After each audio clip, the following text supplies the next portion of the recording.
Bismillahirrahmanirrahim. Assalamualaikum warahmatullahi wabarakatuh. Selamat pagi anak-anak Indonesia yang hebat. Selamat berjumpa kembali dengan Pondok Media. Pondok Media datang, belajar menjadi senang. Sebelum kita lanjutkan pembelajarannya, baiklah kita berdoa dahulu. Mudah-mudahan ilmu yang kita dapat menjadi ilmu yang bermanfaat. Berdoa menurut agama dan kepercayaannya masing-masing dipersilahkan.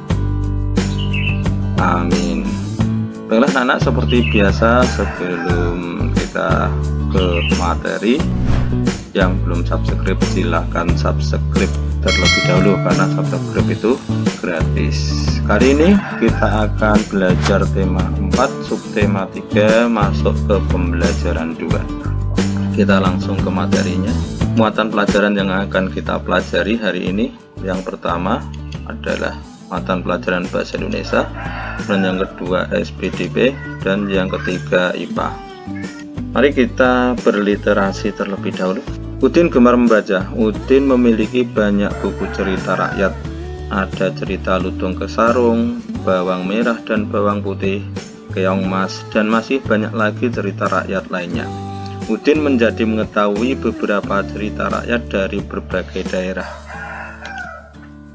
Sore hari, Edo bermain ke rumah Udin. Edo melihat banyak buku cerita di rumah Udin. Edo bermaksud meminjam satu buku cerita yang berjudul Kancil dan Siput. Udin pun meminjami buku cerita kepada Edo. Edo bergegas pulang setelah Udin meminjaminya buku. Tidak lupa Edo mengucapkan terima kasih dan berpamitan sebelum meninggalkan Udin. Nah, masuk ke tugas yang pertama. Sikap baik apakah yang perlu kamu teladani dari diri Udin? Sikap baik apa pula yang perlu kamu teladani dari diri Edo? Mengapa kamu harus meneladani mereka? Mengapa kamu harus meneladani sikap baik dari Udin dan Edo? Tulislah jawabanmu pada kolom berikut ini. Silakan ditulis di buku tugas. Kita lanjutkan. Perhatikan cerita bergambar berikut ini. Mari kita baca sama-sama cerita bergambar berikut ini, karena di dalam cerita bergambar ini nanti ada pesan moralnya. Nah, perhatikan baik-baik pesan moral apa yang ada dalam cerita berikut ini. Alkisah diceritakan bahwa Raja Siput mengetahui akan kedatangan makhluk paling cerdik, yaitu si Kancil di perkampungannya. Raja Siput mengumpulkan warganya untuk bersiap-siap menghadapi kecerdikan si Kancil. Saat si Kancil datang, Raja Siput menyambutnya. Dengan kepungan dan kesombongannya, si Kancil bercerita tentang kecerdikannya yang berhasil mengelabui harimau dan manusia. Siput yang mendengarkan kesombongan si Kancil merasa geram, ingin segera menguji kecerdikan si Kancil. Setelah mendengarkan cerita kecerdikan si Kancil, Raja Siput menyampaikan maksudnya yang ingin menguji kecerdikan si Kancil dengan menantangnya berlomba lari sampai ke hulu sungai. Sebelumnya Raja Siput sudah memerintahkan bawahannya siap berbaris sepanjang sungai hingga ke hulu. Mereka sepakat bahwa jika Kancil yang berencana lari di daratan memanggil Siput, maka Siput yang ada di depan Kancil menjawab. Kesepakatan antara Raja Siput dan Kancil pun dibuat. Mereka sepakat berlomba lari ke hulu sungai. Kancil berlari lewat daratan, Raja Siput lari di lumpur sungai. Tepat pada waktunya datanglah si Kancil. Dia menuntut agar perlombaan segera dimulai. Raja Siput yang sudah lama bersiap segera beringsut ke pinggir sungai. Sementara itu beberapa ekor siput yang lain berada di pinggir sungai ingin menyaksikan perlombaan itu. 1, 2, 3, si Kancil memberi komando tanda perlombaan dimulai. Dengan sigap si Kancil melompat, berlari sekencang-kencangnya.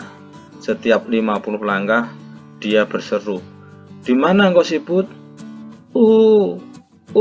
jawab siput yang berada di depannya.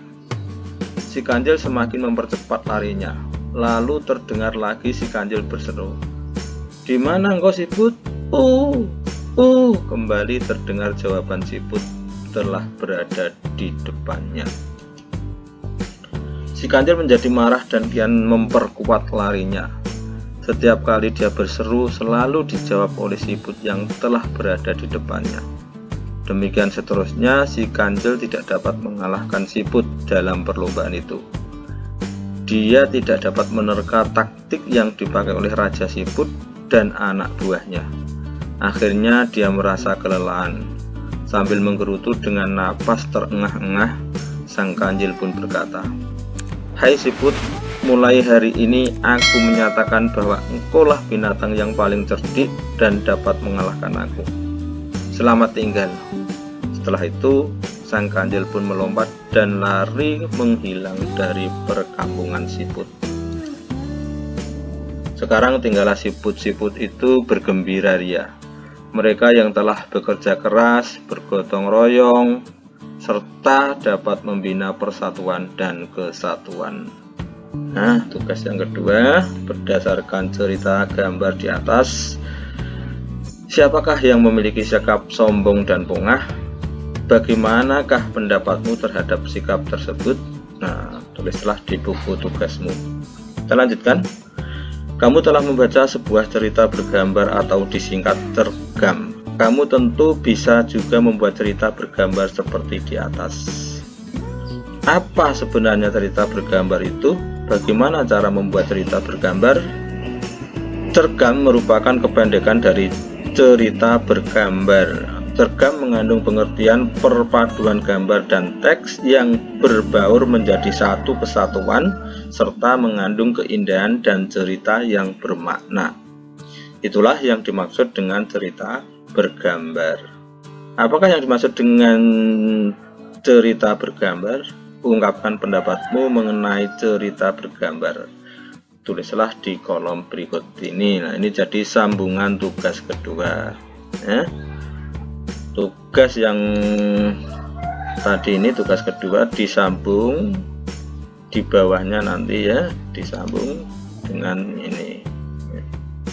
Dan kita lanjutkan.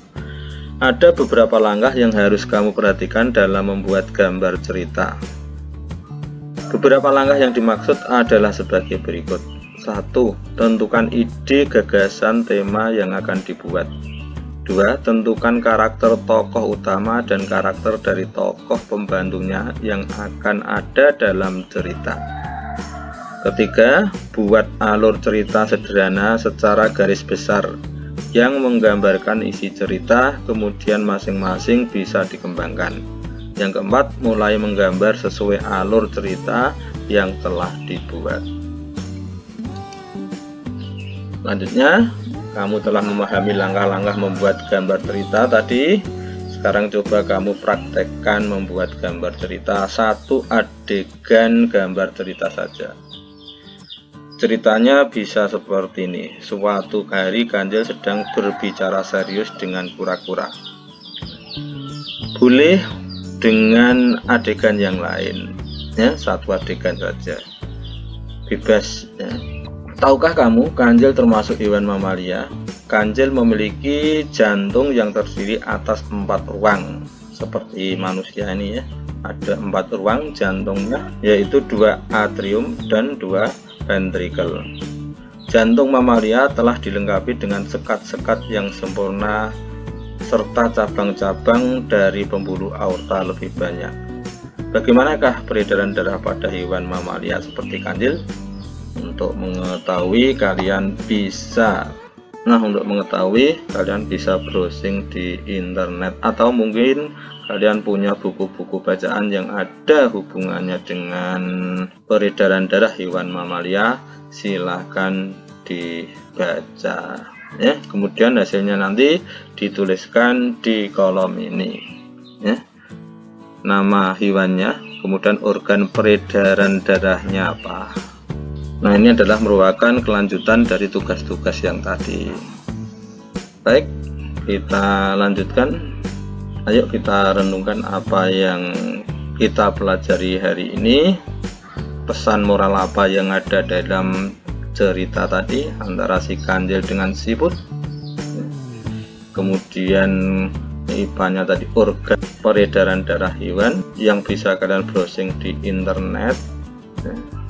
Karena dengan belajar sendiri, jika kalian menemukan sendiri, maka kalian akan lebih paham dan ingatan kalian akan lebih baik tentang hal yang kalian temukan sendiri tadi.